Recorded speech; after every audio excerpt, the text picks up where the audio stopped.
2024 সালের 5ই আগস্ট সমগ্র দেশের ছাত্র জনতা সহ সকল নারী পুরুষ সকলে রাজপথে নেমে এসেছিল এবং সেই দিন স্বৈরাচার পালিয়ে যেতে বাধ্য হয়েছিল এই বাংলাদেশ থেকে। প্রিয় ভাই বোনেরা,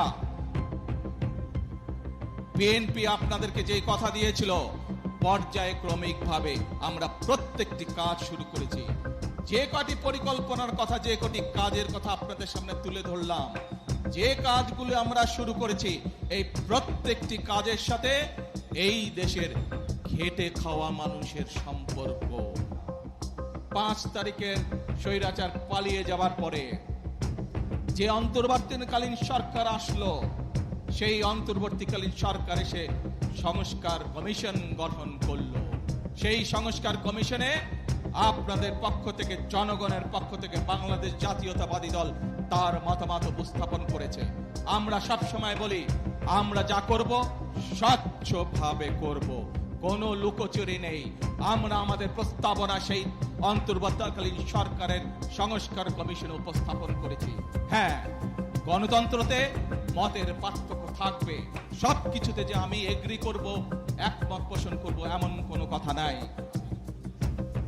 আমরা সেখানে কতগুলো বিষয় দ্বিমত পোষণ করেছি অন্য অন্য দলের সাথে, এবং সেই মিটিং থেকে বেরিয়ে এসে আমরা জনগণের সামনে, দেশের মানুষের সামনে পরিষ্কার ভাবে তুলেছি আমরা যে কোন কোন বিষয়ে আমরা একমত এবং কোন কোন বিষয়ে আমরা দ্বিমত পোষণ করি।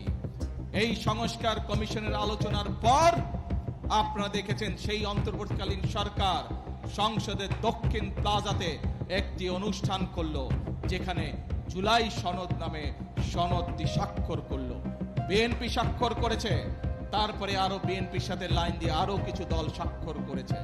প্রিয় ভাই বোনেরা, এই বিগত 17 বছর আন্দোলনে বিএনপির শত শত নেতাকর্মী গুম খুনের শিকার হয়েছে। বিএনপির লক্ষ লক্ষ অর্ধ কোটি নেতাকর্মী গায়েবী মামলায় নির্যাতিত হয়েছে।